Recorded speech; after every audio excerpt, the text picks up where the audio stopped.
Ini bertepatan di bulan suci Ramadan. Semoga di bulan suci Ramadan ini kita mendapatkan keberkahan yang melimpah. Adapun pengajian bulanan hari ini, alhamdulillah akan dibawakan oleh guru kita Al-Ustaz Muhammad Saleh, yang alhamdulillah beliau sudah hadir di depan kita semua.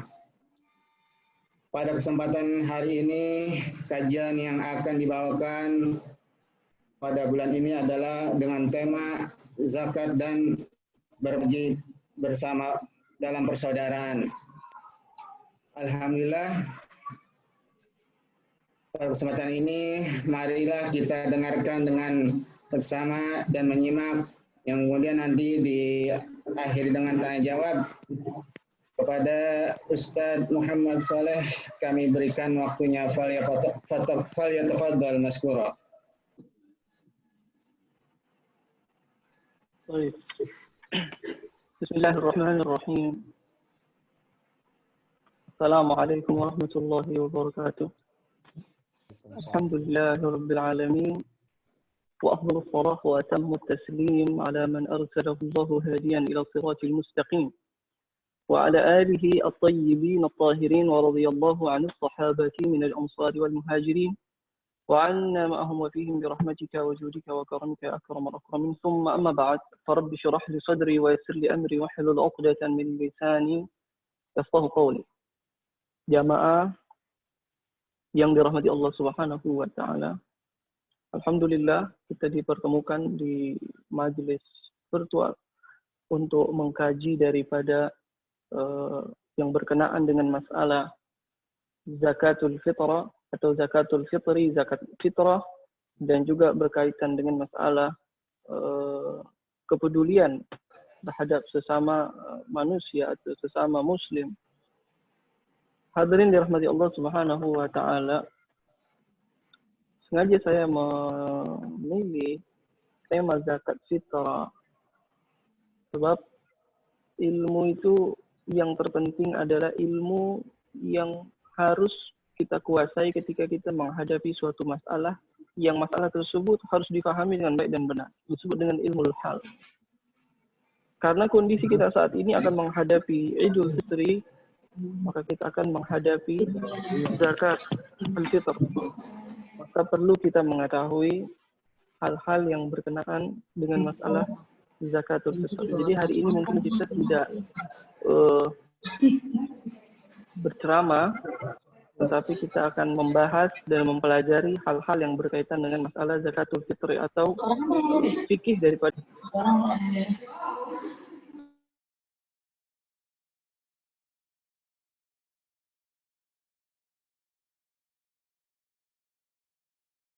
kertas, buku, pulpen dan yang semisalnya boleh agar bisa dicatat karena kita belajar hari ini daripada waktu yang semaksimal mungkin. Lalu di akhir nanti akan kita kaitkan dengan pembahasan masalah hubungan kita kepada sesama manusia atau kepedulian kita kepada sesama saudara kita.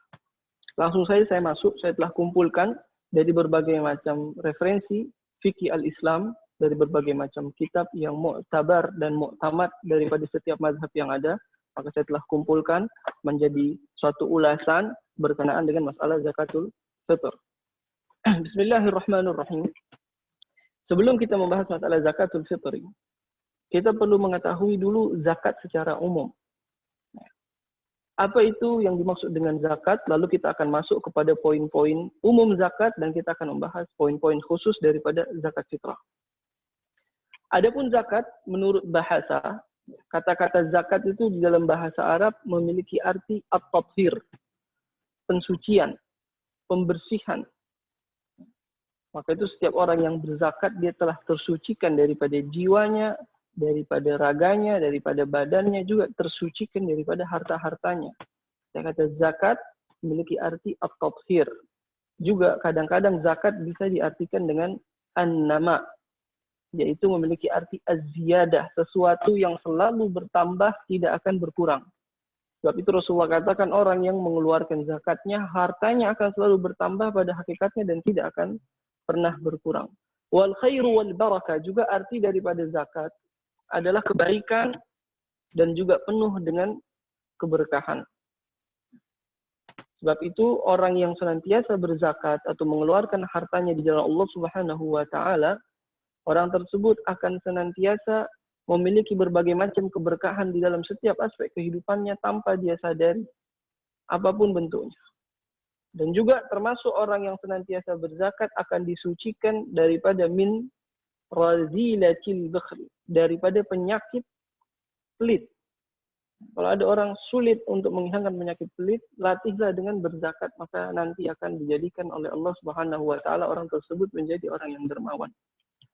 Itu etimologi daripada zakat. Jadi zakat secara bahasa diartikan tathir, pensucian, berkah, sesuatu yang baik, sesuatu yang selalu bertambah, tidak berkurang, dan yang semisalnya.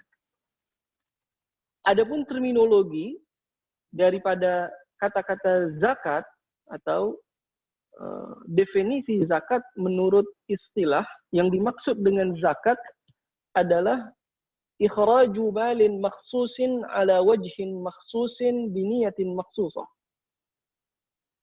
Terminologi daripada zakat adalah mengeluarkan harta yang tertentu kepada golongan yang tertentu dengan cara yang tertentu dan niat yang tertentu. Saya ulangi lagi, terminologi daripada zakat adalah mengeluarkan harta yang tertentu dengan cara yang tertentu, dengan niat yang tertentu kepada golongan yang tertentu. Itu terminologi daripada zakat. Jadi zakat menurut agama ini atau menurut istilah para fuqaha ahli fikih, yang namanya zakat adalah mengeluarkan harta yang tertentu. Kata-kata mengeluarkan harta yang tertentu, maka nanti tidak semua harta yang dimiliki, dikeluarkan, itu dinamakan dengan zakat. Karena tadi di dalam definisinya sudah terikat dengan kata-kata tertentu. Maka hanya hal-hal daripada harta yang tertentu saja yang bila mana dikeluarkan termasuk daripada kategori zakat. Dan yang dimaksud tertentu di sini nanti hanya terbagi menjadi dua saja. Yang pertama disebut dengan zakat mal, yaitu zakat harta. Yang kedua disebut dengan zakat badan, yaitu zakat fitrah. Jadi zakat itu harta yang dikeluarkan sebagai zakat hanya dua saja kriterianya, yaitu zakat mal, harta. Nanti dari harta ini terpecah menjadi beberapa bagian, yaitu emas, uang, perak, dan juga pertanian, dan juga hewan-hewan ternak, dan juga harta yang harta daripada hasil perniagaan, dan yang semisalnya itu nanti masuk kepada zakat harta. Dan itu tidak menjadi pembahasan kita sekarang. Pembahasan kita akan terpacu kepada masalah zakat fitrah. Yang kedua, zakat adalah zakat badan, yaitu zakat al-fitrah, yang akan menjadi pembahasan kita sesaat lagi insya Allah. Jadi harta yang tertentu yang dikeluarkan hanya dua, apakah itu badan, yaitu zakat fitrah nanti, atau mal, harta, itu tadi menjadi pembagiannya ada pada masalah zakat harta nanti. Dengan cara yang tertentu, maka bila mana mal atau zakat badan tersebut ingin kita keluarkan tidak dengan cara yang bebas atau tidak sesuai aturan syariat, ada ketentuan-ketentuan. Misalnya nanti harta tersebut sampai kepada nisabnya, dan juga haulnya, dan juga zakat badan yang ingin dikeluarkan harus sudah masuk pada waktu yang wajib, berapa yang harus dikeluarkan, siapa yang harus mengeluarkan, dan tata caranya. Maka tidak semua mengeluarkan harta atau tidak semua mengeluarkan zakat badan itu nanti akan dikategorikan zakat bila mana tidak sesuai dengan aturan-aturannya yang akan kita bahas di depan. Nah, lalu dikeluarkan kepada golongan-golongan yang tertentu. Yusrafu li ta'ifatin makhsusah, dikeluarkan kepada golongan yang tertentu. Maka nanti zakat tersebut, walaupun sudah benar apakah itu harta atau zakat badan berupa zakat fitrah, tidak bisa dikeluarkan ke siapa saja yang kita hendaki. Ada orang-orang tertentu yang layak dan yang memang telah ditetapkan oleh agama untuk kita mengeluarkan zakat kita kepada mereka, yang dikenal dengan asnaf yang ada 8. Nanti akan kita bahas siapa saja mereka. Lalu yang terakhir, dengan niat yang tertentu. Maka tanpa adanya dasar niat, walaupun kita telah mengeluarkan harta atau zakat badan dengan kelompok yang benar sebagai penerima dan cara yang benar di waktu yang tepat, namun tidak didasari dengan niat. Misal saya hanya mengeluarkan uang, saya berikan kepada orang yang ingin saya berikan, dan orang tersebut memang layak menerima uang tersebut. Setelah saya berikan, baru saya katakan saya ingin menjadikan uang tersebut sebagai zakat, maka tidak bisa. Karena tadi tidak saya bangun dengan niat mengeluarkan zakat. Sebagaimana sabda Rasulullah Shallallahu Alaihi Wasallam, innamal a'malu binniyat, setiap daripada segala amal akan ditinjau daripada niat-niatnya masing-masing. Ini adalah terminologi daripada zakat. Jadi tadi kita telah membahas dua. Yang pertama etimologi, zakat secara bahasa itu apa.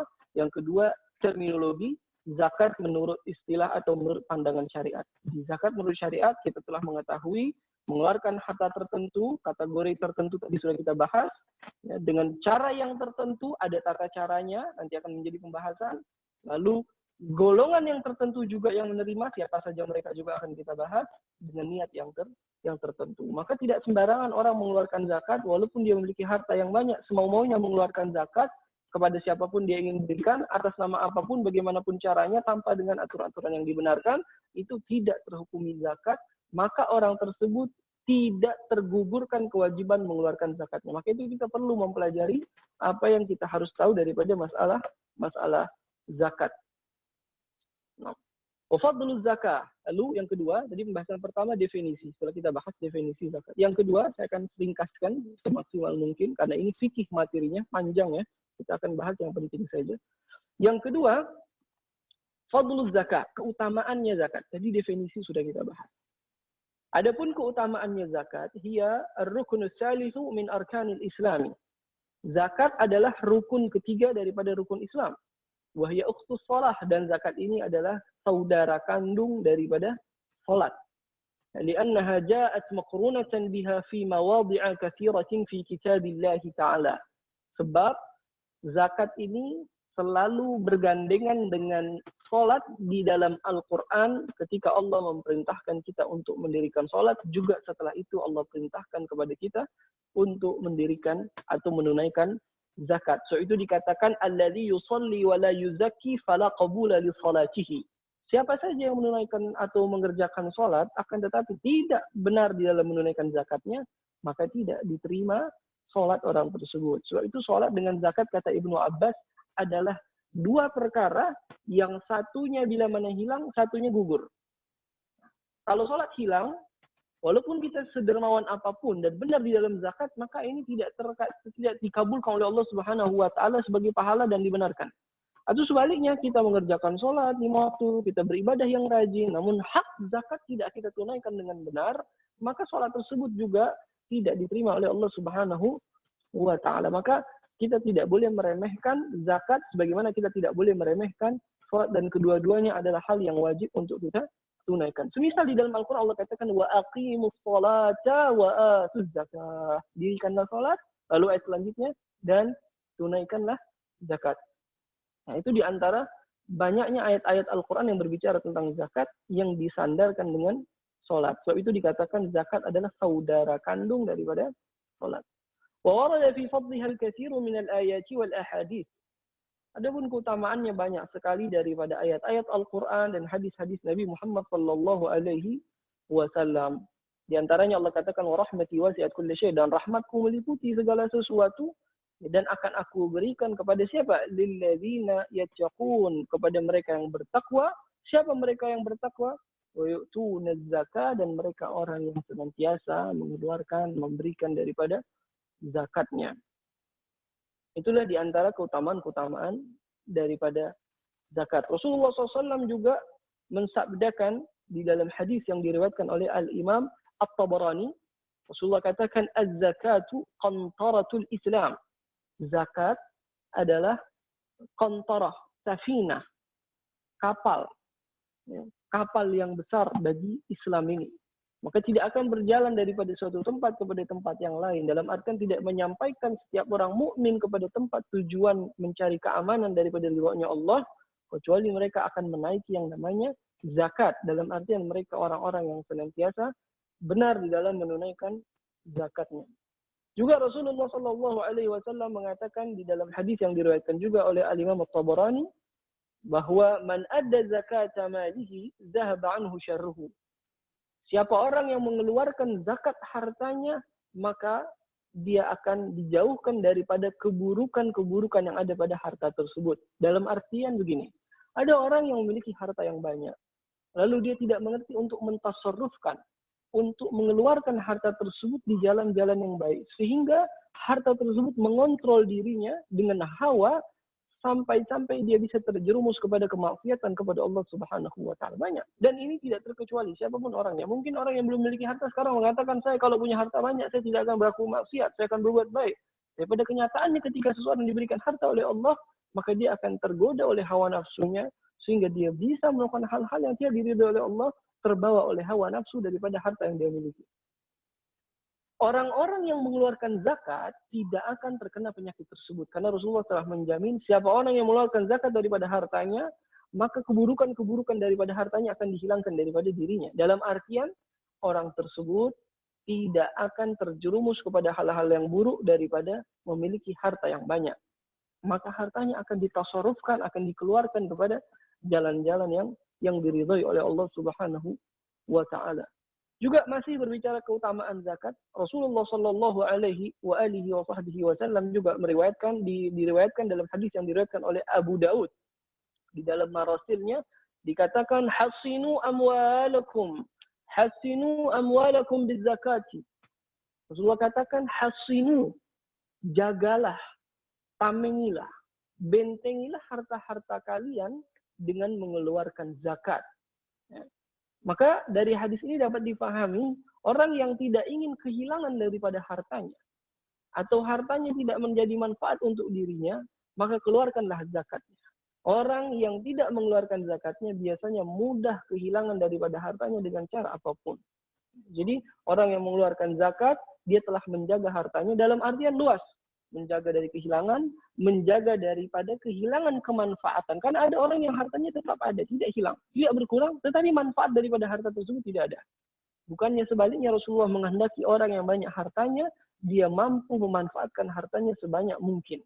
Siapa mereka? Orang yang senantiasa mengeluarkan zakatnya, dia akan terjaga daripada hal-hal keburukan dan juga akan terjaga daripada kehilangan kemanfaatan daripada harta tersebut. Wadawu amradakum bis-shadaqah. Adapun obatilah penyakit-penyakit daripada orang-orang kalian, penyakit-penyakit yang ada pada diri kalian diobati dengan mengeluarkan sedekah. Jadi kalau zakat menjaga daripada kehilangan harta, sedekah akan menyembuhkan daripada berbagai macam penyakit. Juga dikatakan oleh Rasulullah Shallallahu Alaihi Wasallam yang diriwayatkan juga oleh Al-Imam At-Tabarani di dalam Musnad Asy-Syamiyyin, bahwa Rasulullah katakan, "Ma halaka malun fi barrin aw bahrin illa biman'iz zakah." Tidak pernah mungkin hilang, rusak, hancur daripada hartanya seseorang di langit, di bumi, di lautan ataupun di bumi, kecuali dengan sebab orang tersebut tidak mengeluarkan zakat. Jadi kalau orang yang menjaga zakatnya, dijamin oleh Rasulullah SAW tidak akan hancur, sirna, hilang daripada harta mereka.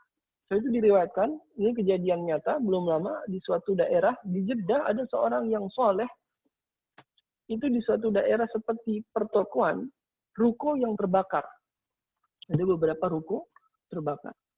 Salah satu ruko ini dimiliki oleh orang tua yang soleh, dan dia sedang tidak ada di tempat tersebut. Ketika dia mendengar berita bahwa ruko yang ada di situ semuanya terbakar hangus, tidak ada satupun yang terselamatkan. Lalu dia mengatakan, insya Allah tempat saya tidak terbakar. Sebab saya dari dahulu pertama kali saya jatuh hukum taklif, saya akil baligh, dan saya memiliki harta, saya telah menunaikan hak zakat saya sesuai dan sebenar-benarnya. Karena janji Allah dan janji Rasul itu tidak mungkin keliru. Maka dia periksa, dia datang kepada ruko tersebut. Sampai di sana ternyata benar, semua ruko yang ada itu terbakar hangus sampai dengan barang-barangnya. Kecuali milik bapak yang soleh tua ini. dan dia mengatakan shadaqa Rasulullah sallallahu alaihi wasallam, sungguh telah benar ucapannya Nabi Muhammad sallallahu alaihi wasallam, tidak mungkin hancur hartanya seseorang di dunia ini kecuali pasti orang tersebut lalai atau tidak benar di dalam mengurusi zakatnya. Dan dia mengatakan, saya telah mengeluarkan zakat saya selama ini dan Allah menjaga harta saya daripada tidak ada yang terbakar satupun daripada barang yang dimiliki oleh orang tua tersebut. Dan banyak lagi kisah-kisah yang berkaitan dengan masalah keutamaan zakat. Itu masalah fadilah atau keutamaan zakat. Itu materi yang kedua. Jadi yang pertama definisi, yang kedua keutamaan daripada zakat. Nah, lalu selanjutnya adapun masalah syarat-syarat siapa saja yang diwajibkan orang mengeluarkan zakat. Sehingga nanti kita tahu apakah kita telah terwajibkan mengeluarkan zakat atau belum diwajibkan bagi kita untuk mengeluarkan zakat. Dan ini syarat wajib mengeluarkan zakat secara umum. Belum kita bahas kepada masalah zakat fitrah. Kita masih berbicara masalah zakat secara umum. Maka termasuk di dalamnya zakat harta dan yang semisalnya daripada golongan zakat fitrah. Harta. Yang pertama, di antara syarat diwajibkan adalah orang yang beragama Islam. Maka tidak perlu mengeluarkan zakat bagi siapa saja yang tidak beragamakan al-Islam. Maka tidak perlu kita meminta-minta kepada orang yang kaya untuk mengeluarkan hartanya sebagai zakat mengatasnamakan keperluan orang-orang fakir miskin dan mengatasnamakan zakat. Karena zakat tidak perlu dikeluarkan kecuali bagi orang yang beragama al-Islam. Nah, itu syarat yang pertama. Lalu syarat yang kedua adalah tayaqqunul wujud. Zakat yang harus dikeluarkan adalah zakat yang dimiliki oleh yang orangnya benar-benar jelas ada. Wujudnya itu memang ada. Fala zakata fi mali irsin mauqufin li janin.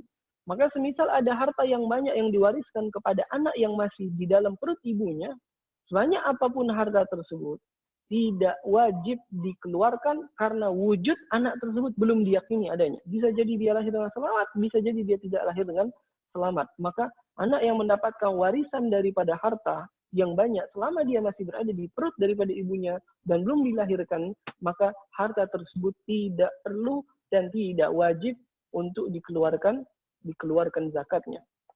Itu di antara beberapa hal yang perlu yang kita harus ketahui daripada syarat wajibnya zakat. Sebenarnya ada beberapa syarat lagi, namun saya rasa di zaman seperti ini sudah tidak perlu dibahas ya, untuk umum, karena nanti syaratnya harus merdeka, semua kita sudah merdeka, tidak ada perbudakan, juga harus tamamul milki, memiliki harta tersebut secara sempurna, karena nanti ada orang yang memiliki harta tidak sempurna.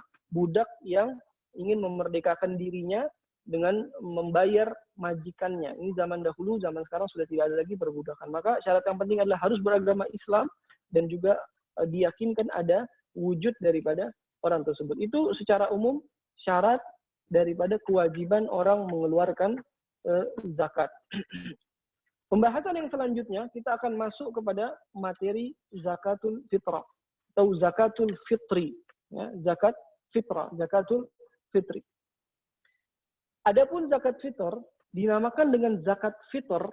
Kenapa dinamakan dengan zakat fitr? Li'annaha tajibu 'inda fitrin nasi min shaumi Ramadan. Dinamakan dengan zakat fitr karena diwajibkan mengeluarkan zakat ini ketika fitr, berbuka puasa di akhir bulan Ramadan. Kewajiban membayar zakat fitrah itu ketika kita berbuka puasa di akhir bulan Ramadan. Sebelum kita masuk 1 Syawal. Karena 1 Syawal adalah maghrib akhir bulan Ramadan. Ya. Setelah masuk maghrib akhir bulan Ramadan itu masuk 1 Syawal.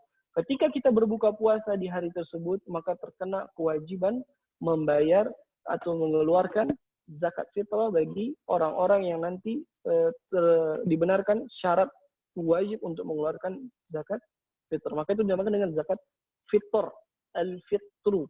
Ya, zakatul fitr bukan zakat fitrah, walaupun sebahagian membenarkan mengucapkan dengan kata-kata zakatul fitrah, tapi sama saja. Yang lebih tepat adalah zakatul fitri, ya, fitri tanpa ada tak marbutoh di akhirnya, bukan fitrah tapi fitr. Ya, zakatul fitri atau zakatul fitrah adalah tadi zakat yang diwajibkan kepada setiap umat Islam, ya, bila mana wajib baginya, nanti ada syarat-syaratnya untuk dikeluarkan ketika dia mendapatkan 1 Syawal setelah selesai daripada berbuka puasa di bulan Ramadan. Nah, adapun zakat fitrah ini, hukum daripada zakat fitrah, hukum mengeluarkan zakat fitrah adalah wajibatun bil ijma'. Wajib menurut keseluruhan daripada umat Islam yang ada di dunia. Secara ijma'. Secara ijma', konsensus. Tidak ada satupun yang mengatakan tidak wajib, walaupun ada segelintir, tapi itu tidak dimasukkan kepada kategori pendapat yang dibenarkan. Jadi mengeluarkan zakat fitrah ini hukumnya wajib. Bukan sunnah, bukan mencari pahala, bukan hanya sekedar berbuat baik, tapi dituntut kepada kita untuk kita mengeluarkan zakat fitrah ini. Nah, ini yang berkenaan dengan masalah zakat fitrah. Siapa yang diwajibkan mengeluarkan zakat fitrah? Alaman tajib, siapa yang wajib mengeluarkan zakat fitrah? Tajibu ala kulli muslim. Wajib bagi setiap orang muslim yamliku quta yaumil idi wa lailatihi. Orang yang wajib mengeluarkan zakat fitrah adalah yang pertama dia harus beragama muslim dan dia memiliki kelebihan daripada kebutuhannya dan kebutuhan orang yang wajib dinafkahi di malam lebaran dan di harinya. Saya ulangi lagi, ini perlu ditegaskan. Yang wajib mengeluarkan zakat fitrah adalah siapa saja yang memiliki kelebihan daripada kebutuhan. Ya, kebutuhan kapan? Suatu bulan? Tidak. Kebutuhan di hari malam lebaran dan di pagi harinya atau di esok harinya. Maka kalau melihat daripada syarat wajib ini, hampir-hampir semua umat muslim yang ada di dunia terkena hukum wajib mengeluarkan zakat fitrah. Siapapun dia. Karena sangat kecil sekali standarnya, yaitu bukan harus dia orang yang tidak memiliki penghasilan dalam satu bulan, bukan orang yang harus dia susah, tidak memiliki pekerjaan, tetapi cukup dia memiliki kelebihan. Rata-rata manusia punya kelebihan, terutama malam lebaran, karena orang yang mendapat zakat fitrah, dia berarti juga nanti akan mendapat kelebihan. Ketika dia mendapatkan kelebihan, dia juga wajib mengeluarkan zakat fitrah. Jadi saya ulangi sekali lagi, yang wajib mengeluarkan zakat fitrah adalah siapa saja yang mendapatkan malam lebaran dan dia memiliki kelebihan di malam itu dan besok hari untuk keperluan dirinya bila mana dia sendiri, atau juga untuk keperluan orang yang wajib dinafkahi bila mana dia sebagai kepala keluarga. Ya. Siapapun ini, laki-laki, anak-anak, orang dewasa, siapapun, tidak terkecuali selama dia beragama Islam, dia wajib mengeluarkan zakat fitrah ketika dia memiliki kelebihan. Dan kelebihan di sini adalah kelebihan hal-hal yang pokok, seperti makanan, pakaian, dan tempat tinggal. Maka bila mana lebih daripada makanan kita untuk malam tersebut dan esok harinya, sudah punya, semisal kita makan malam cuma cukup 1 piring. Besoknya kita makan 3 piring, pagi, siang, dan sore misalnya. Taruh saja kita butuh 5 piring makan. Dan kita memiliki beras yang kira-kira itu bisa sampai kepada 20 piring. Kita memiliki telur yang bisa kita pakai untuk 2 hari.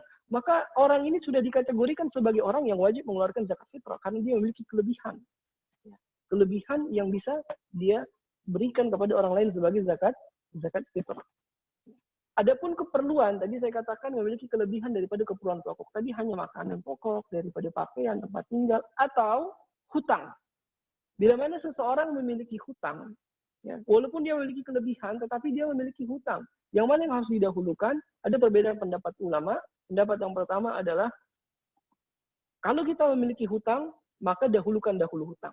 Sekiranya karena hutang tersebut, uang itu kita ambil untuk mengeluarkan hutang dan tidak lagi ada kelebihan, maka tidak perlu wajib kita mengeluarkan zakat fitrah. Tapi sekiranya masih ada kelebihan, dengan kelebihan itulah wajib kita mengeluarkan zakat fitrah. Itu pendapat yang kedua. Pendapat yang pertama. Pendapat yang kedua mengatakan, bila mana kita ada hutang, maka kalau hutang tersebut bisa ditunda, dalam artian tidak jatuh tempo pada hari tersebut, maka dahulukan mengeluarkan zakat daripada membayar hutang tersebut. Itu adalah syarat wajib. Siapa orang yang diwajibkan mengeluarkan zakat fitrah? Setiap umat muslim yang memiliki kelebihan di hari tersebut untuk dirinya atau keperluan orang yang wajib dinafkahinya, maka dia telah diwajibkan mengeluarkan zakat fitrah. Lalu siapa saja yang wajib dikeluarkan zakat fitrahnya? Siapa saja yang wajib dikeluarkan bagi orang yang sudah berumah tangga? Standarisasinya adalah kullu man talzamuhu nafaqatu ghairihi talzamuhu fitratuh. siapa saja yang wajib baginya kita nafkahi, siapa saja yang diwajibkan baginya untuk menafkahi orang lain, maka dia juga wajib mengeluarkan zakat fitrah orang tersebut. Siapa saja yang wajib dinafkahi olehnya, maka wajib dia mengeluarkan zakat fitrahnya. Semisal istri wajib dinafkahi oleh suaminya, maka suaminya yang wajib mengeluarkan zakat fitrah daripada istri tersebut.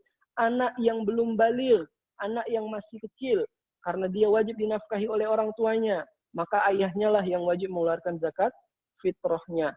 Atau orang tua yang tidak memiliki harta dan dinafkahi oleh anaknya, maka orang tua tersebut yang wajib mengeluarkan zakatnya adalah anaknya. Misal seorang ayah tinggal bersama anaknya dan anaknya yang menafkahi hari-hari, maka zakat fitrah ayahnya dikeluarkan oleh anaknya tersebut.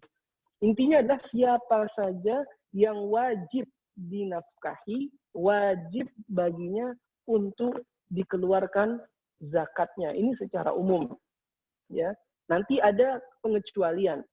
Ada orang yang wajib dinafkahi tapi tidak wajib dikeluarkan zakatnya. Semisal, istri daripada ayah, ibu tiri.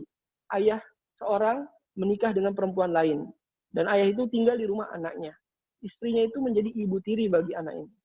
Anak ini wajib menafkahi istri ayahnya. Dalam artian ibu tirinya. Sebagaimana dia menafkahi ayahnya bila mana ayahnya dalam keadaan kesulitan. Tetapi nanti ketika mengeluarkan zakat fitrah, walaupun dia wajib mengeluarkan zakat, mengeluarkan nafkah hari-hari kepada ibu tirinya, tapi ketika fitrah tidak wajib dikeluarkan fitrahnya ibu tiri tersebut, karena nanti yang akan mengeluarkan adalah ayah atau suami daripada ibu tiri tersebut. Juga di antara yang tidak wajib dinafkahi, tidak wajib dikeluarkan zakat fitrahnya, walaupun wajib dinafkahi, adalah istri atau anak yang tidak beragama Islam. Bila mana seseorang memiliki istri atau anak yang tidak beragama Islam, apakah wajib mengeluarkan zakatnya? Tidak wajib mengeluarkan zakatnya, walaupun dia wajib menafkahinya sehari-hari. Seorang anak yang tidak beragama Islam dinafkahi oleh ayahnya yang muslim sehari-hari. Akan tetapi nanti, atau istri yang tidak beragama Islam dinafkahi oleh suaminya. Akan tetapi nanti ketika zakat fitrah, apakah wajib dikeluarkan? Karena dia wajib dinafkahi? Tidak, karena dia tidak beragama Islam. Ini menurut pandangan jumhur mayoritas ulama. Adapun menurut mazhab Imam Abu Hanifah, istri yang tidak beragama Islam tetap wajib juga dikeluarkan zakatnya. Dan ini pandangan mazhab Imam Abu Hanifah berbeda dengan pandangan jumhur yang mengatakan istri yang tidak beragama Islam tidak perlu dikeluarkan zakatnya. Itu yang berkenaan dengan masalah siapa saja yang wajib dikeluarkan. Nanti juga ada pengecualian-pengecualian lain. Semisal istri yang membangkang, apakah dia diwajibkan mengeluarkan zakatnya? Nanti ada pembahasan. Membangkang dalam artian dia lari dari rumahnya tanpa izin oleh suaminya, pergi keluar tanpa izin oleh suaminya, dan juga dia melakukan hal-hal yang tidak diridhoi oleh suaminya dalam pandangan agama, maka dia nanti tidak diwajibkan dinafkahi orang tersebut. Dan juga anak yang membangkang kepada orang tuanya karena dia telah meninggalkan agamanya dalam artian melakukan hal-hal yang tidak diridhoi oleh agama, tidak wajib dinafkahi, sebagaimana juga tidak wajib anak tersebut dikeluarkan zakat fitrahnya. Jamaah rahmati Allah Subhanahu wa taala, juga ada yang tidak wajib dinafkahi oleh seorang ayah. Di antaranya adalah anak laki-laki yang telah baligh dan dia mampu untuk bekerja. Jadi kalau anak laki-laki sudah baligh, itu tidak wajib dikeluarkan zakat fitrahnya oleh ayahnya. Karena dia juga tidak wajib untuk dinafkahi oleh ayahnya. Adapun ayah-ayah yang ada di dunia ini semuanya adalah bentuk kedermawanan untuk mau menafkahi anak yang sudah balik. Tapi pada dasar hukumnya, sekiranya seorang ayah tidak lagi mau menafkahi anaknya ketika anak tersebut sudah dewasa dalam artian baligh, dan anak tersebut memiliki kemampuan untuk mencari nafkah sendiri, dia ada kewajiban bagi seorang ayah untuk mengeluarkan nafkah kepada anaknya. Sebagaimana juga dia tidak wajib mengeluarkan zakat fitrah kepada anak tersebut. Bahkan, bila mana seorang ayah mengeluarkan zakat fitrah kepada anak yang sudah baligh dan memiliki kemampuan, ya, maka zakat fitrahnya itu tidak sah. Kecuali izin dahulu. Jadi, ayah izin, ayah ingin mengeluarkan zakat fitrah kamu. Boleh ya, ayah saja yang mengeluarkan. Kalau anak tersebut mengizinkan, maka nanti dibenarkan zakat fitrah yang dikeluarkan oleh ayah tersebut untuk anaknya. Tapi kalau tanpa izin tidak bisa. Maka itu bagi orang ayah yang memiliki anak-anak yang sudah baligh dewasa, untuk mengusahakan memberikan uangnya saja, biarkan anak tersebut yang membeli atau mengeluarkan zakatnya, membeli beras atau mengeluarkan zakatnya sendiri. Kalau kita mau bantu, kasih saja uangnya, nanti dia sendiri yang mengeluarkan zakatnya. Atau kalaupun kita ingin mengeluarkan zakatnya, kita izin dahulu bahwa kita ingin mengeluarkan zakatnya. Jadi harus minta izin kalau anak tersebut sudah baligh dan ada kemampuan. Ada kemampuan di sini tidak mesti, tapi anak saya belum memiliki penghasilan. Yang dilihat bukan penghasilannya, tapi apakah dia punya kemampuan untuk berpenghasilan. Ketika dia memiliki kemampuan, walaupun dia belum berpenghasilan, tidak dibenarkan oleh seorang ayah mengeluarkan zakat anaknya tanpa izin daripada anak tersebut. Anak yang sudah baligh, yang boleh dikeluarkan zakatnya adalah anak yang tidak memiliki kemampuan untuk berpenghasilan. Misal anak yang memiliki kecacatan sehingga dia tidak bisa bekerja. Atau anak yang sedang menuntut ilmu agama sehingga tidak memiliki waktu untuk bekerja. Khusus itu saja. Jadi kalau kita punya anak semisal kuliah atau dia di pesantren belajar agama, walaupun dia sudah baligh, boleh bahkan orang tuanya tetap yang mengeluarkan nafkah dan juga mengeluarkan zakat fitrah anak tersebut. Itu yang berkenaan dengan masalah siapa yang wajib mengeluarkan zakat dan siapa saja yang harus dikeluarkan zakatnya bagi kepala keluarga.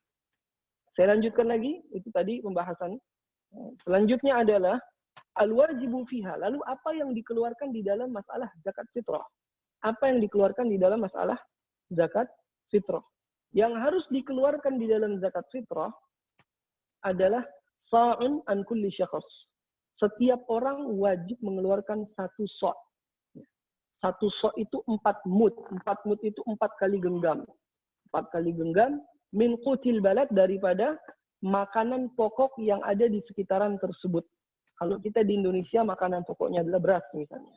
Maka 4 mud daripada beras. Seukuran kurang lebih, kalau kita tarik kepada ukurannya, kurang lebih 3 kilo. 3 kilo. Walaupun sebagian mengatakan 2,75.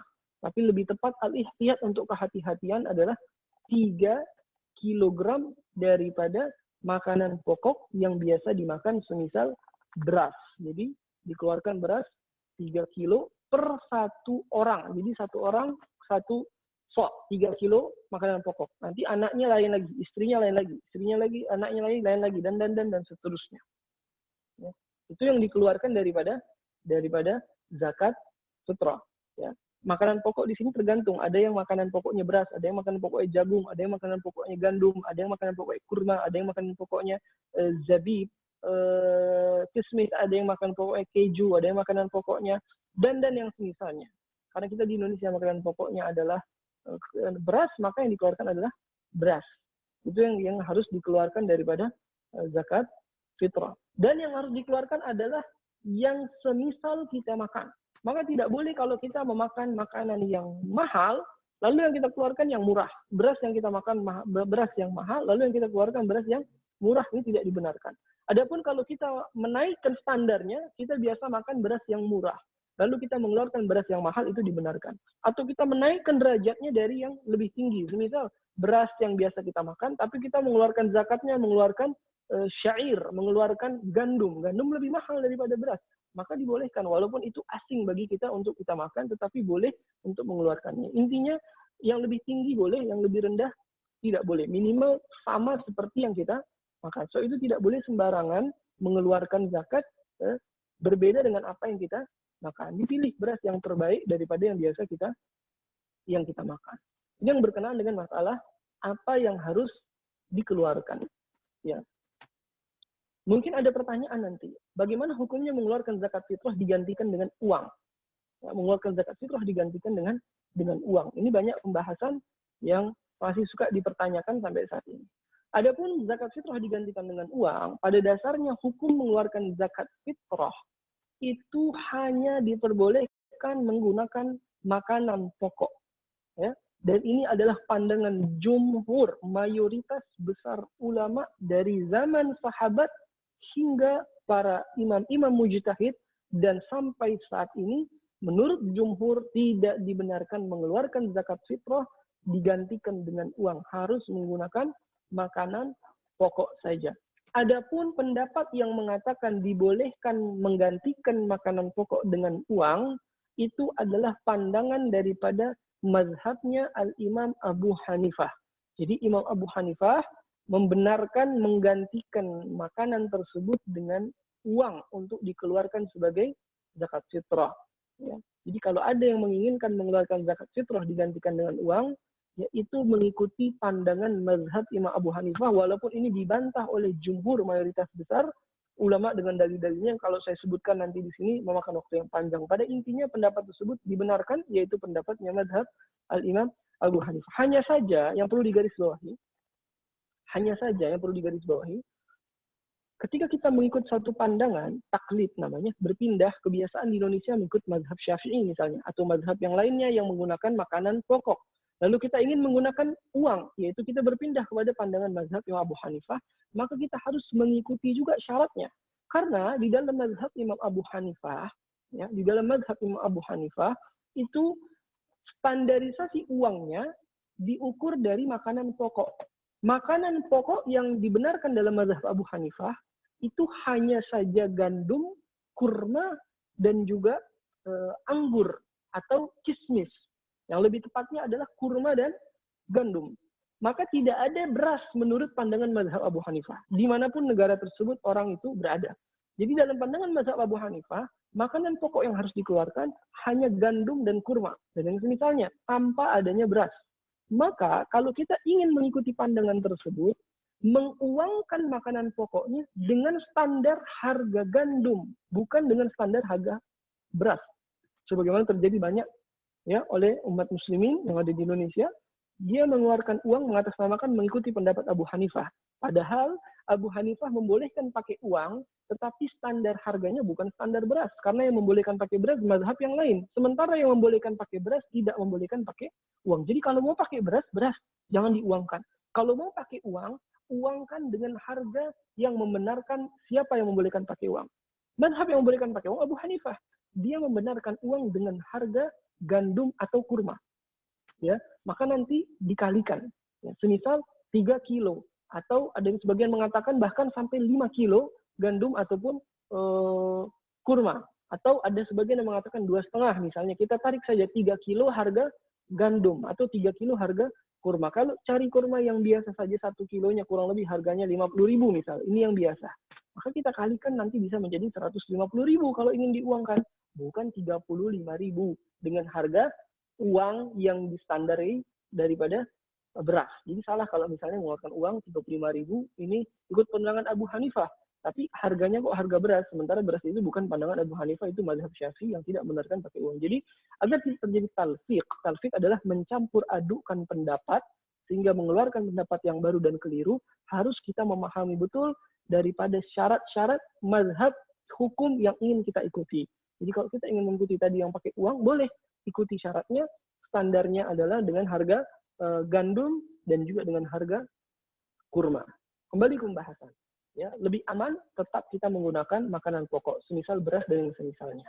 Tapi kalau tetap ingin pakai uang, silakan, tetapi perlu dilebihkan karena harganya bukan seperti harga beras, agar tidak terjadi talfiq. Itu yang berkenaan dengan masalah apa yang harus dikeluarkan di dalam masalah zakat fitrah. Adapun kapan waktu mengeluarkan zakat fitrah? Waktu mengeluarkan zakat fitrah ini terbagi menjadi 5. Waktu mengeluarkan zakat fitrah terbagi menjadi 5. Yang pertama waktu wajib. Waktu wajib. Kapan waktu wajib mengeluarkan zakat fitrah? Ya, biidraki juz'in min Ramadan wa juz'in min Syawal. Bagi siapa saja yang mendapatkan akhir dari Ramadan dan awal daripada bulan Syawal, yaitu tadi sebelum berbuka puasa sampai setelah berbuka puasa di hari akhir Ramadan. Jadi sebelum buka puasa jam 3 sore hari akhir Ramadan ini masih bulan Ramadan. Nanti setelah buka puasa habis maghrib itu sudah 1 Syawal. Itu waktu wajib mengeluarkan. Siapa saja yang mendapatkan waktu tersebut wajib baginya mengeluarkan zakat fitrah. Maka nanti kalau orang tidak mendapatkan waktu tersebut, semisal ada anak bayi lahirnya setelah maghrib, berarti dia lahir sudah malam takbiran. Karena dia lahir malam takbiran, dia tidak mendapatkan sebagian waktu Ramadan. Siapa saja yang tidak mendapatkan sebagian waktu Ramadan dan dia masuk di dalam 1 Syawal, tidak wajib mengeluarkan zakat. Maka nanti seorang ayah yang istrinya melahirkan daripada malam Lebaran atau malam takbiran 1 Syawal setelah maghrib, tidak perlu dikeluarkan zakatnya bayi tersebut. Atau sebaliknya, ada seseorang yang meninggal dunia detik-detik akhir bulan Ramadan. Orang yang meninggal misalnya habis asar sebelum berbuka puasa di hari terakhir Ramadan. Apakah nanti wajib dikeluarkan zakatnya orang tersebut? Tidak, karena dia hanya mendapatkan Ramadan, tetapi dia tidak mendapatkan sebahagian daripada bulan Syawal. Jadi waktu wajib mengeluarkan adalah bagi orang yang mendapatkan awal Syawal dan mendapatkan akhir bulan Ramadan. Itu ketika berada di waktu tersebut, maka wajiblah orang itu untuk mengeluarkan zakat. Adapun waktu keutamaannya, kapan keutamaan? Tadi waktu wajib yang pertama. Yang kedua waktu yang utama. Kapan utamanya kita mengeluarkan zakat fitrah? Adapun keutamaan waktu mengeluarkan zakat fitrah adalah yaumul idi ba'da tulu'il fajr. Pada hari raya, di pagi harinya, tadi maghrib waktu wajib. Besok pagi, sebelum kita pergi sholat Idul Fitri, setelah kita sholat subuh, itu adalah waktu yang terbaik untuk mengeluarkan zakat fitrah. Setelah terbitnya waktu fajar, lebih utama lagi setelah selesai sholat subuh, sebelum kita pergi kepada sholat Idul Fitri. Jadi sebelum kita sholat Id, setelah kita sholat subuh, disitulah waktu yang terbaik untuk mengeluarkan zakat fitrah. Tapi kalau yang tidak bisa karena waktunya mepet, dari malam sudah boleh dikeluarkan. Tapi kalau keutamaannya pagi sebelum mengerjakan sholat Idul Fitri. Adapun waktu jawaz adalah waktu yang dibolehkan. Ya, waktu yang dibolehkan. Batas mengeluarkan zakat fitrah itu sampai kapan? Yaitu wa huwa min awwal Ramadan. Ya. Dari awal bulan Ramadan, dari pertama kali tanggal 1 bulan Ramadan, itu sudah boleh kalau orang ingin mengeluarkan zakat fitrah. Jadi saya misalnya dari saat ini sudah mengeluarkan zakat fitrah, apakah sudah boleh? Sudah boleh. Selama sudah masuk bulan Ramadan. Jadi masuknya bulan Ramadan itu sudah boleh orang mengeluarkan zakat fitrah, ditakjil, dipercepat namanya, takdim, dimajukan mengeluarkan zakat fitrah. Dan ini menurut pandangan mazhab Imam Syafi'i. Adapun menurut pandangan mazhab Imam Ahmad dan juga Imam Malik, itu awal dibolehkan mengeluarkannya adalah 3 hari kurang lebih, 2 hari 3 hari sebelum hari raya. Maka kalau masih jaraknya jauh dengan hari raya, tidak boleh mengeluarkan zakat fitrah. Tapi dalam mazhab Syafi'i, dari awal masuk Ramadan sudah boleh mempercepat mengeluarkan zakat fitrah. Bahkan kalau mazhab Imam Abu Hanifah, ya, sebelum bulan Ramadan juga sudah boleh mengeluarkan zakat fitrah. Tapi yang lebih tepatnya adalah ketika sudah masuk bulan Ramadan, maka sudah boleh kita untuk mengeluarkan zakat fitrah. Namun nanti perlu dicatat, ada pengecualian bagi orang yang menginginkan mengeluarkan zakat fitrah sebelum waktu wajib, dalam artian masih jaraknya jauh dengan waktu wajib. Waktu awal tadi, maghrib masuknya 1 Syawal, dia harus mengetahui si penerima zakat tersebut pada saat malam hari raya dalam keadaan sebagai orang yang boleh menerima zakat, sebagai mustahib, sebagai orang fakir. Semisal kalau sekarang saya mengeluarkan zakat fitrah sudah boleh, tapi si penerima apakah nanti di malam hari raya statusnya masih sama fakir? Kalau nanti di malam hari raya ternyata dia bukan orang fakir, semisal 1 hari sebelum malam hari raya dia mendapatkan warisan menjadi orang yang tidak fakir, dalam artian menjadi orang yang kaya mendadak, maka zakat fitrah tersebut terbatalkan. Jadi bagi orang yang ingin mengeluarkan zakat fitrah lebih cepat, pastikan si penerima tersebut di malam hari raya atau di waktu wajib statusnya masih sama orang yang berhak untuk menerima zakat. Kalau tidak, nanti gugur zakat yang telah dikeluarkan tersebut. Maka perlu adanya kehati-hatian. Itu waktu yang ketiga. Jadi waktu pertama wajib, waktu kedua utama, fadilah, waktu ketiga jawaz, boleh. Yang keempat, waktu karohah. Ya, waktu karohah. Apa itu waktu karohah? Makruh. Ya, tidak haram tapi makruh. Waktu makruh mengeluarkan zakat fitrah adalah takhiruha an salatil idi ila ghurubis syams. Menunda mengeluarkan zakat fitrah setelah sholat id sampai maghrib 1 Syawal. Jadi kalau orang sudah sholat id, apakah masih boleh mengeluarkan zakat fitrah? Masih. Hanya saja makruh kalau menunda sampai waktu tersebut. Jadi hari lebaran, jam 10 pagi, belum mengeluarkan zakat fitrah. Boleh tidak mengeluarkan? Boleh. Sampai kapan batasnya waktu tersebut? Sampai maghrib. Kalau sudah maghrib, sudah haram hukum menundanya. Jadi ketika kita terlambat mengeluarkan zakat, di pagi hari, siang hari, sore hari, di bulan Syawal hari pertama lebaran, masih dibenarkan untuk mengeluarkan dan hukumnya menunda tersebut hanya makruh saja. Adapun yang ketiga, yang kelima, yang terakhir adalah haram. Waktu hurmah, kapan diharamkan? Takhiruha an yaumil idi illa li'udhr. Menerlambatkannya tadi lebih daripada hari raya. Jadi sudah sampai maghrib tanggal 1 Syawal, sudah hari kedua pada bulan Syawal, itu haram menundanya. Tetapi tetap wajib. Jadi jangan disalahpahami. Haram menundanya bukan berarti nggak wajib mengeluarkan zakat. Orang tersebut tetap harus mengeluarkan zakatnya, tetapi menundanya haram. Maksudnya apa? Jatuhnya zakat tersebut sebagai qadha, hutang zakat yang harus dilunasi. Jadi saya belum sempat bayar zakat sampai masuk maghrib hari pertama lebaran. Saya berdosa menundanya, tetapi tetap saya terkena hukum harus mengeluarkan zakat fitrah tersebut. Haram menundanya, kecuali ada udzur. Semisal memang tidak ada penerima, mustahiknya sudah nggak ada. Atau kita sedang menunggu mustahik yang sedang berjalan jauh daripada satu tempat untuk menerima zakat fitrah kita, maka menundanya sampai lewat batasan diperkenankan. Itu yang berkaitan dengan masalah waktu-waktu yang diwajibkan dan waktu mengeluarkan zakat fitrah. Wajib, fadilah utama, jawaz dibolehkan, makruh, dan juga haram. Mungkin saya kira ada yang mau ditanyakan dahulu. Saya lihat ini jamnya sudah kelewatan ya. Ada yang mau ditanyakan mungkin sebelum saya lanjut? Itu bagaimana? Bagi jamaah WRC yang ingin bertanya silakan. Apa saya dulu? Mungkin saya juga ada pertanyaan nih Ustaz. Bagaimana jika seorang ibu yang lahir keguguran, apakah sudah wajib diberikan zakat buat anak itu, Pak? Anaknya lahir. Bagaimana seorang ibu yang lahirnya keguguran, Ustaz? Apakah sudah wajib dizakatkan? Lahirnya sebelum waktu wajib atau sudah masuk waktu wajib? Lahir dan langsung meninggal, Ustaz. Saya tanya, lahirnya itu kapan?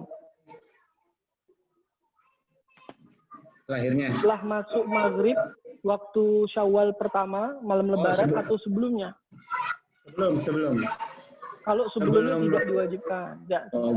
Karena tadi, wajib mengeluarkan zakat bagi orang yang mendapatkan waktu Ramadan dan waktu Syawal. Jadi minimal dia harus dapat Ramadan dan dapat Syawal. Kalau dia lahirnya sebelum maghrib, berarti dia hanya mendapatkan waktu Ramadan, akhir Ramadan, tapi dia tidak mendapatkan waktu Syawal. Karena dia telah meninggal sebelum masuk Syawal. Itu maka tidak perlu dikeluarkan zakat orang tersebut. Baik. Terima kasih. Jadi yang menanyakan? Assalamualaikum, Tad. Waalaikumsalam warahmatullahi.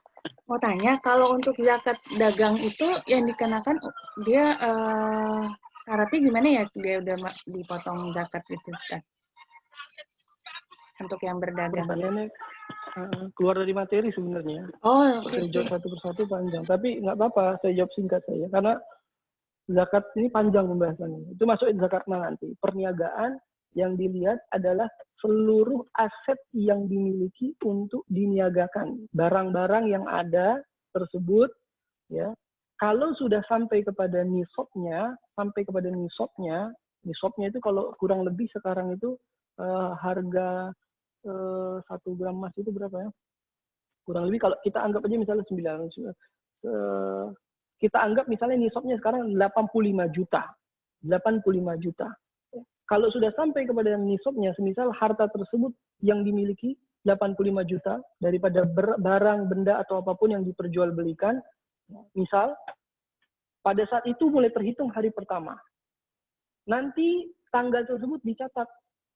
Misalnya hari itu adalah tanggal 15 Syawal. Tanggal 15 Syawal, barang perdagangan saya, kalau di total itu, kalau dijadikan uang harganya 100 juta misalnya. Maka itu sudah batas nisabnya sudah sampai. Nanti 1 tahun dari tanggal tersebut, tanggal 1 Syawal tahun yang akan datang, kalau uang tersebut atau barang tersebut masih berada pada batasan nisab atau lebih, maka dikeluarkan daripada zakatnya daripada 2,5%-nya. Itu jelas ya?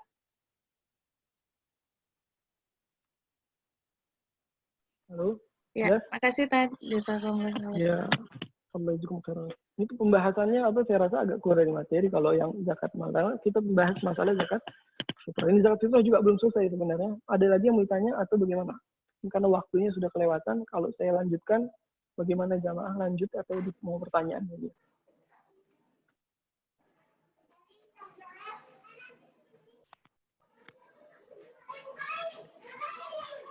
Ada yang masih mau bertanya, silakan.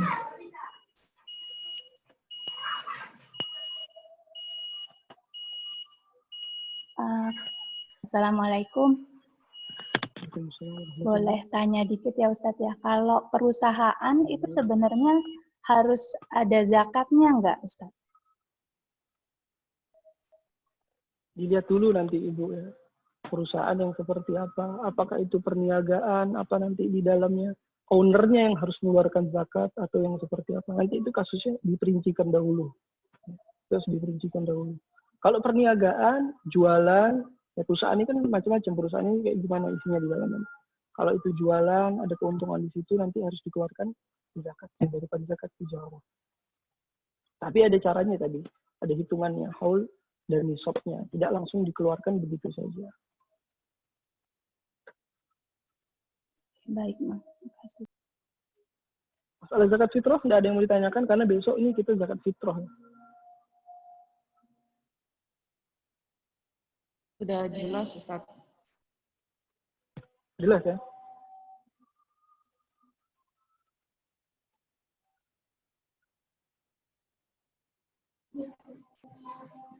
Saya tambahkan sedikit boleh ya?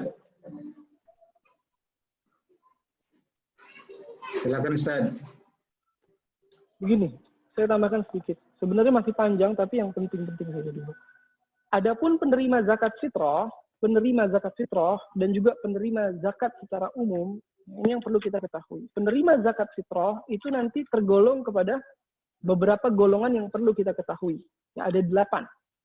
Yang Allah Subhanahu wa taala firmankan dalam Al-Qur'an, innamas shadaqatu lil fuqara wal masakin sampai akhir ayat tersebut. Yang pertama, orang yang perlu atau yang menjadi penerima zakat fitrah atau zakat mal adalah orang fakir. Orang fakir. Siapa itu orang fakir? Huwallazi laisa lahu malun wala kasbun aslan, aw lahu kasbun aw malun walakin la yaqau mawqi'an min kifayatihi. Orang yang benar-benar tidak memiliki kecukupan untuk kehidupan sehari-harinya. Dalam artian tidak memiliki penghasilan dan tidak memiliki investasi. Atau memiliki penghasilan, tetapi penghasilannya kurang daripada setengah kebutuhan. Misalnya, saya memiliki kebutuhan, satu hari kebutuhan saya misalnya Rp5.000. Penghasilan saya hari ini adalah 1.000.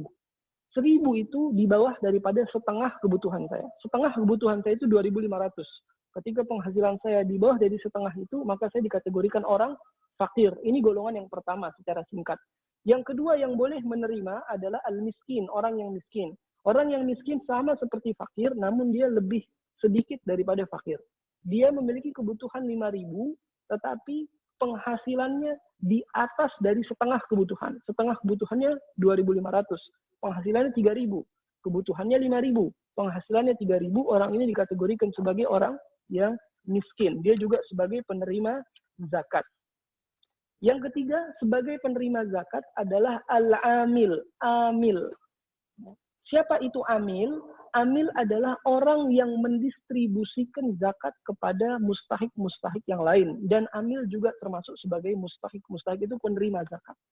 Yang perlu kita garis bawahi, amil adalah alladhi yasta'miluhul hakim. Orang yang diangkat daripada pemerintahan. Jadi amil itu harus ada SK dan undang-undangnya. Adapun yang di masjid-masjid atau lembaga-lembaga selain lembaga yang diangkat oleh pemerintah, itu tidak sebagai amil. Ini yang perlu saya tegaskan. Maka tidak boleh mereka mengambil zakat. Jadi kalau ada di masjid, musola, sekolah, yayasan atau apapun, dan dia mengatasnamakan sebagai penyalur, itu hanya sebagai wakil, bukan amil. Jadi harus dibedakan, mana amil, mana wakil. Kalau amil itu boleh mengambil zakat. Kalau wakil dia hanya menyalurkan tapi tidak boleh mengambil zakat. Kecuali dia amil. Jadi apa itu amil? Badan atau kelompok atau orang yang diangkat oleh pemerintah untuk mengambil zakat-zakat dan dibagikan. Itu disebut dengan amil. Ya. Harus ada undang-undang dan ada SK-nya. Kalau kita di Indonesia itu biasa disebut dengan basnas, ya, dengan basnas. Adapun selain itu, dimanapun itu bukan amil, itu wakil. Jadi kalau kita mengeluarkan zakat fitrah kita ke masjid, kita mengeluarkan zakat fitrah kita kepada yayasan-yayasan, lalu pengurus-pengurusnya mengambil daripada bagian zakat tersebut, maka zakat kita tidak sah. Zakat kita tidak sah, tidak dibenarkan. Kecuali orang yang mengambil tadi, dia memang fakir dan miskin. Jadi dia mengambil mengatasnamakan dirinya fakir atau miskin. Tidak boleh dia mengambil mengatasnamakan dirinya sebagai amil, karena dia bukan amil. Dia itu hanya wakil saja. So itu perlu kita hati-hati di dalam mengeluarkan zakat. Mengeluarkan zakat itu lebih baik langsung dari tangan kita kepada penerima. Kalau tidak bisa ke penerima, maka kita mencari amil. Kalau tidak mau memakai amil, maka carilah wakil yang terpercaya, mengerti hukum. Ya. Karena begini, kalau kita langsung yang mengeluarkan zakat ke tangan penerima, kita langsung datang ke penerima, pada saat penerima itu mengambil harta tersebut, maka zakat kita sah. Kalau kita memberikan zakat kita kepada amil, ketika amil mengambil zakat tersebut, zakat kita sah. Walaupun si amil itu nanti mendistribusikannya dengan cara yang tidak benar. Misalnya nanti amil itu bagikannya bukan kepada hak-haknya, tetapi kita tetap sah. Kenapa? Karena tangan amil menjadi pengganti tangan penerima. Jadi ketika kita memberikan harta kita kepada amil, seakan-akan kita sudah memberikan kepada penerima. Tapi kalau wakil, penyelenggara yang ada di masjid, yang ada di yayasan-yayasan, di sekolahan, dan dimanapun semua itu tangannya hanya memperpanjang tangan kita saja. Jadi pada saat kita mengeluarkan zakat kita kepada dia, itu belum sah zakat kita. Sampai nanti zakat itu disalurkan kepada yang benar-benar berhak menerimanya. Ketika wakil tidak memberikan atau tidak mendistribusikan zakat tersebut kepada penerima yang sebenarnya, maka yang batal dan salah adalah kita. Karena tangan wakil memperpanjang tangan pemberi zakat. Kalau amil, tangannya menjadi tangan penerima zakat. Kalau langsung, itu lebih baik karena kita langsung dengan penerima zakat. Ini yang perlu digaris bawahi karena masih banyak masjid, masih banyak musola, masih banyak tempat-tempat yang menyalurkan zakat, tapi mereka tidak mengerti bahwa mereka hanyalah wakil, bukan amil. Tidak boleh mengambil daripada zakat tersebut kecuali mereka benar-benar mustahik seperti merasa dirinya fakir ataupun miskin. Lalu selanjutnya, juga yang perlu saya garis bawahi adalah fisabilillah. Ya, fisabilillah adalah salah satu penerima zakat. Siapa itu fisabilillah? Fisabilillah adalah menurut jumhur, mayoritas besar ulama, yang namanya fisabilillah itu adalah al-ghuzzah, orang yang berperang di jalan Allah tanpa mendapatkan gaji, berperang di jalan Allah. Selain itu tidak bisa dikatakan fisabilillah. Adapun yang sekarang masjid, sekolahan, yayasan, ustadz, guru agama mengambil zakat mengatasnamakan fisabilillah itu adalah keliru. Sebab mereka mendefinisikan fisabilillah secara bahasa. Padahal fisabilillah di dalam ayat ini, ya kalau kita mempelajari bahasa Arab, nanti diawali dengan innama adatul hasr yang fungsinya hanya memperkecil, tidak memperluas. Arti fisabilillah di sini hanya benar-benar orang yang berperang di jalan Allah. Maka siapapun, walaupun dia merasa saya kan mendekatkan diri orang kepada Allah, berdakwah, sekolahan, masjid, itu bukan orang yang berperang di jalan Allah. Maka kalau kita mengeluarkan zakat mengatasnamakan fisabilillah penerimanya, saya rasa lebih baik kita menyalurkan kepada orang yang fakir dan miskin saja, karena fisabilillah susah dicari. Fisabilillah itu harus orang yang berperang. Tetapi banyak sekarang difatwakan boleh bantu sekolahan, yayasan, masjid, atau guru agama menggunakan zakat. Ini adalah pendapat-pendapat belakangan yang datangnya baru, dan dalilnya sangat lemah sekali. Ya, memang ada, saya tidak pungkiri, ada daripada sebagian seperti mazhab Imam Malik, daripada ulama-ulama, tetapi itu dibantah oleh ulama karena dasarnya fisabilillah adalah al-ghuzzah, orang yang berperang di jalan Allah. Adapun kalau mau bantu masjid, mau bantu orang yang belajar agama, mau bantu sekolah, maka itu dari sedekah saja. Jangan diambil dari zakat. Jadi zakat keluarkanlah kepada orang-orang yang berhak menerimanya. Kalau yang tidak berhak menerimanya, nanti khawatir zakat kita tidak sah. Ada lagi mungkin yang mau ditanya? Saya rasa kalau selanjutnya panjang nanti waktunya. Bagaimana? Saya boleh tanya, Ustaz? Assalamualaikum warahmatullahi wabarakatuh. Waalaikumsalam. Jadi tadi di sebelumnya itu kan untuk zakat lebih baik daripada yang biasa kita makan, misalnya ya. Misalnya kita pakai beras harga 10.000 seliter, berarti minimal kita mengeluarkan zakat beras harga 10.000 seliter gitu.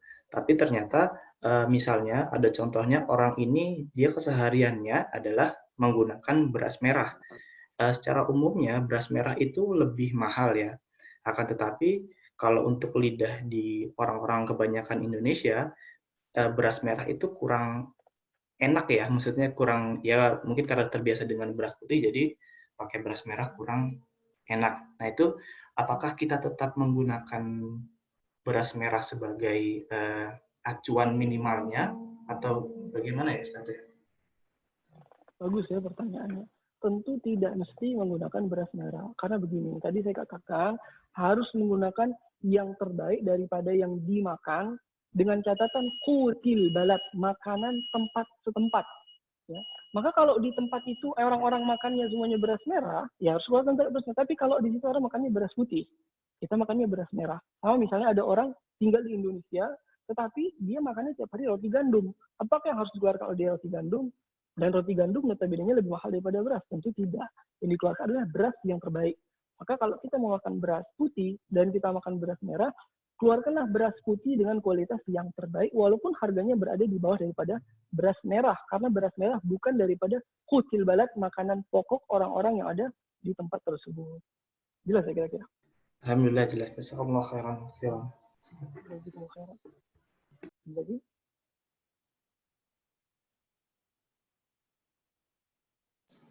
Ada lagi yang mau tanya? Kalau memang udah tidak ada lagi yang mau bertanya, mungkin kita tutup pengajian ini. Terima kasih, Alhamdulillah Ustadz, atas segala ilmu yang telah diberikan kepada kita semua. Semoga ilmunya bermanfaat buat kita semua. Amin ya Rabbal Alamin. Sebelum pengajian ini ditutup, mohon doa Ustadz untuk penutupan pengajiannya. Biar nambah keberkahan buat kita semua. Siap. Sebelum saya tutup dengan doa, kita simpulkan. Ya mohon maaf kali tadi pembahasan kita belum selesai. Kita berhentikan, tidak masalah. Dan berkaitan dengan temanya, yang ingin saya sampaikan adalah zakat adalah mengeluarkan harta yang diwajibkan oleh agama menjadi standarisasi kesahan Islam kita. Adapun kepedulian adalah tingkatan yang lebih tinggi daripada zakat.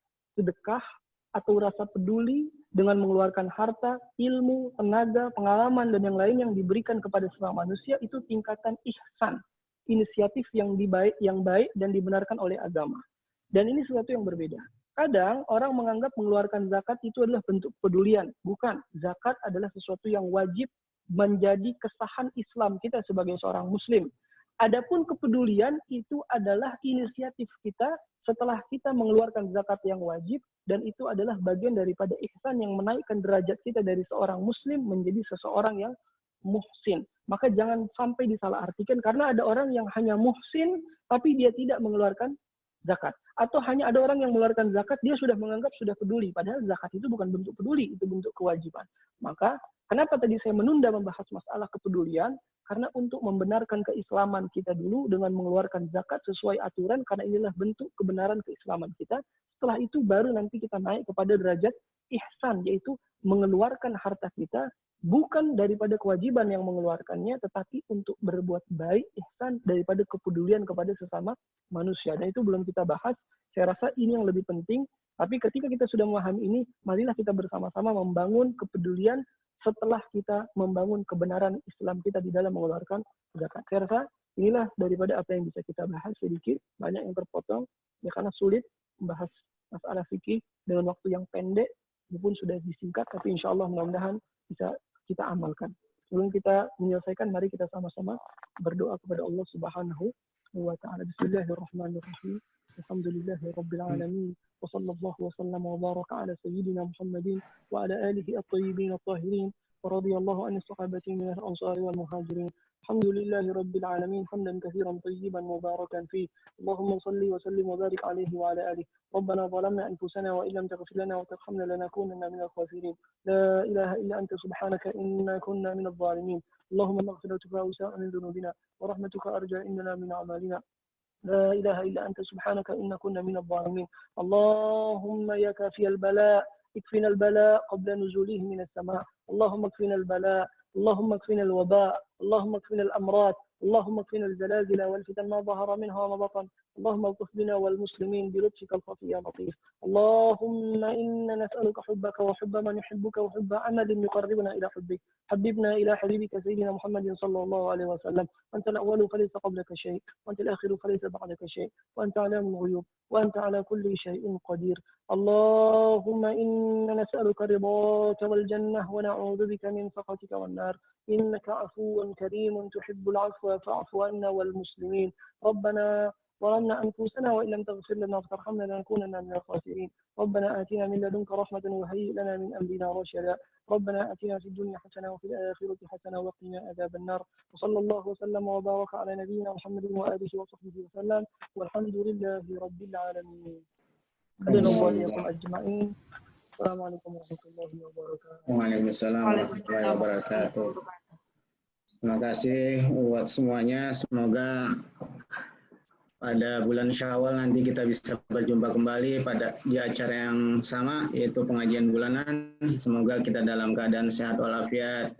Amin ya rabbal alamin. Saya tutup acara ini dengan mengucapkan alhamdulillah. Alhamdulillahirabbil alamin. Wabillahi taufiq wal hidayah. Wassalamualaikum warahmatullahi wabarakatuh. Waalaikumsalam warahmatullahi wabarakatuh.